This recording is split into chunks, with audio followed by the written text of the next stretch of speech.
Today we've had quite a bit of new information when it comes to Dune Awakening. Today was the first Dune Awakening Direct, and I have to say I'm very much looking forward to it. It looked pretty damn nice. They had a Q&A section in the set sort of behind me, and they had two trailers, one that was more talking about the universe of Dune, and one that was a gameplay trailer, which didn't show that much gameplay. But let's jump in, let's show you the trailers and the interesting bits from it, and let's talk about the new info. So the first thing is, what even is Dune Awakening? Well, it's an open world survival, massively multiplayer game. Now the jury is out whether or not this is actually a proper MMO. They call it an MMO, but somebody posted anonymously on Reddit the other day that it wasn't quite one. But I'm just going to assume that it is an MMO because they call it that. They do call it a survival crafting MMO, and they pretty much mean it. So the start of the game is going to be you surviving. Apparently you start on the desert with just a knife, and then you build your way up. But the end game is more about political survival and that kind of intrigue. There's crafting in terms of like crafting your own gear, but there's also crafting in terms of buildings and towers and structures and that kind of thing. We don't know a lot of details like how many people will be on the server or anything like that, but what we did get was pretty exciting. As I said, it sounded like the survival part of the game is going to be more focused on the early game, but it's not like you can ignore this completely. For example, you will need water later on, and that's going to be one of the main resources. Water can be obtained through the blood of your enemies, which I think is in the books or the films, which I haven't seen, so don't hate me. One really interesting thing is about those structures though, is that you can save the structure as a blueprint, and then you can actually sell them and trade them with other players. So if you make a big long dong with two balls that you actually want to sell with willing buyers at a fair market price, then you can go ahead and do that. Or if you want to craft a blueprint of something actually nice looking, then you can actually sell that as well. There was some interesting information about classes and combat. Now, specifically when it comes to classes, there was a little bit of a question and answer on this. However, I thought it was quite vague personally. They said that when you make a character, there are some presets on these mentor types. The mentor you pick will sort of determine what abilities you are baked in as having when you start the game. Now, this might be stuff like pilot, architect, crafter, etc. However, it sort of sounded like a classless system in that if you perform tasks for these other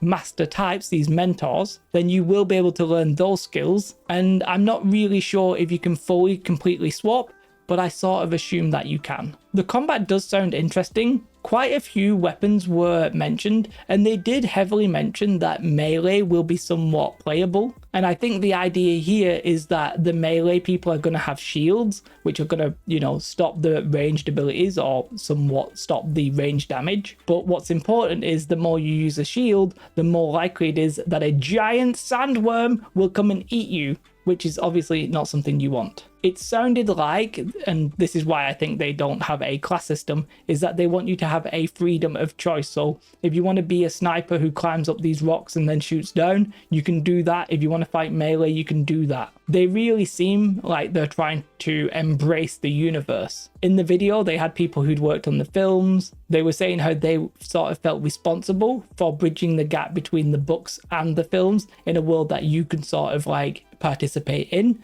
And you know what? It was getting me very hyped watching and listening to the game devs talk about it. About the sandworm though, they confirmed that the sandworm is not killable. It sounds like there's going to be different types of sandworms and stuff like that, different sizes, but you can't kill them. But if you do make noise or you attract their attention, i.e. with the shields, or maybe you're making noise with vehicles and stuff like that, then the more you make and attract attention, the quicker the worm comes. One thing that they said is that the worm coming for you is inevitable. And then the goal obviously is to get off the sand and onto the rocks. They also spoke about a journey system, which I think is going to be questing. In the trailer, it sort of looked like you had some NPCs following you, and it looked like there were some structured quests and activities. In general, Dune Awakening is going to be a mostly sandbox type of game, but I do think they're going to have a few theme park elements. Like, I think they may actually have a tutorial. I think in some of the trailer, it's actually probably part of the tutorial. But the journey effectively represents how you engage in a structured way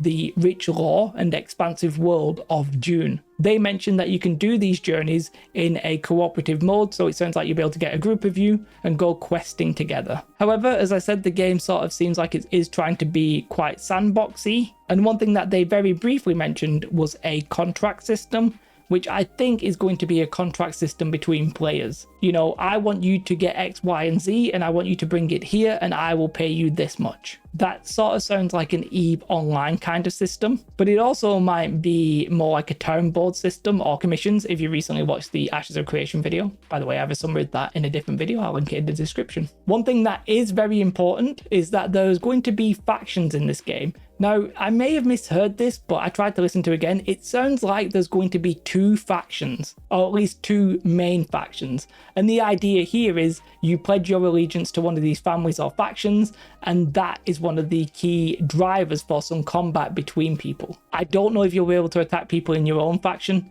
or if it's going to be more like World of Warcraft where there's literally just 2 factions. Details on that front were obviously not fully revealed in this video. Now, one thing that many of you might enjoy is that it does sound like this game is going to be somewhat of a crafter's paradise. They said it is going to be possible to live out your crafting only fantasy if that's something you want to do. And that's important because we were just talking about PvP. There are going to be areas in this game, some of which are going to be PvP on, flagged, whatever it is, you're just going to be able to be PvP'd. And then some of the areas are going to be PvE only, and then the guards are going to, you know, sort of sort you out if you don't obey by those rules. Therefore, if you don't want to be a PvPer, you can literally just be a crafter, maybe making those blueprints, making weapons, whatever it is. You can live out that crafting dream if you are that kind of player. But if you are a bloodthirsty group of people who all want to get together in a guild, a clan, whatever you want to call it, and just start like dominating places, then that is something you are also able to do. One of the features that they specifically highlighted that they were very happy with was this thing called Shifting Sands. Now, this is basically a full PvP area. I sort of feel like this might mean that everybody can be killed apart from if you're in a group or a guild together, but maybe I'm just interpreting that a little bit incorrectly. And what happens here is that it's full PvP, but the landscape sort of comes in, the sands come in, sweep all over it, and it changes every single week. And I'm assuming that's sort of like a soft reset PvP zone, which, if I'm honest, sounds pretty damn good. A lot of people will be interested in that. It sort of sounds like a weekly gold rush, and maybe even a weekly land grab. I'm not sure if you'll be able to build in these PvP areas or not, but I definitely know that people are going to be fighting over them regardless. But yeah, this game is going to feature some crazy fights. There's going to be land battles because some people are going to play on foot. There's all different kinds of vehicles. There's the ornicopter, the Christian ornicopter as I called it. There's land vehicles, land bikes that I can't remember the name of, sand bikes and all that kind of stuff, tanks, and you know, it really looks good. It sort of feels like PAX Day and PlanetSide, if that makes any kind of sense to anybody. I think there's going to be some actual questing though. Even though the game is looking very sandbox-esque, I think they're going to sort of hold your hand at least for an intro tutorial, and then there's probably some quests to develop skills and unlock things like that, which, as I said, is referred to as the journey. But if you're a sandbox player who just likes mass PvP, then there doesn't seem to be anything stopping you going out and fighting for these rare resources in PvP zones or the Shifting Sands. Can this game really be a jack of all trades, master of all? Well, maybe. Now, something that I cannot really substantiate, there are some rumors that at the minute that the game is a little bit buggy and that it's not a proper MMO. As I said, that was basically somebody who anonymously posted on Reddit. But if you look at the official media, nothing seems to suggest that. The game is being made on Unreal Engine 5.2, so I can't imagine it graphically not being somewhat impressive. They're using Nanite and Lumen and all that kind of jazz, and if I'm honest, it looks exceptional. And whilst the game is being made by Funcom, and I know that they've made some games in the past that have, you know, some bugs, shall we say, they say that this time around, they are going to take their time, and it's ready when it's ready. The closed beta tests are continuing running behind the scenes. By the way, I'm not in Funcom. If you're listening somehow, then please get me in. I'd love to try it. But they didn't give any date when we can expect more information. The fact that this is the Dune Awakening Direct 1 sort of implies we're going to get multiple of these. And you know what? I'm really looking forward to it. Is this the game that's going to set the world on fire? Well, it's way too early to say anything like that. But the systems sound fun. The very brief gameplay that they showed off looked interesting. If you are a massive Dune fanboy or girl, then this is definitely a game you want to keep your eye on, obviously. If you are a survival gamer, like a survival crafting gamer, then this could be one for you. It might be that bridge, as they say, between that kind of game and an MMO. If you are a theme park enjoyer, then I'm not sure that this one will do enough for you to sort of keep you entertained in the long run. But I would suggest keeping an eye out on it because it feels like it's going to be out in the next couple of years. Like, it doesn't feel like this game is many years away, but I also don't think that this game is coming in the next few months. Personally, I'm very excited about this game. It looked sensational, very happy to see it. If I get proven wrong, fair enough, I've not lost anything yet. Hype can be something you invest in,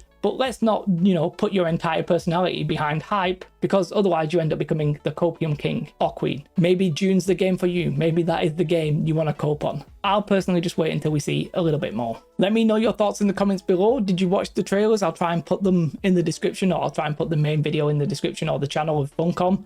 Go and check it out if you want to do that. Let me know your thoughts. For now, big shout out to my YouTube members. We actually watch this live over on Twitch. Most of the time, I'm still currently playing New World, but when something else comes along, then I'll be giving it a try.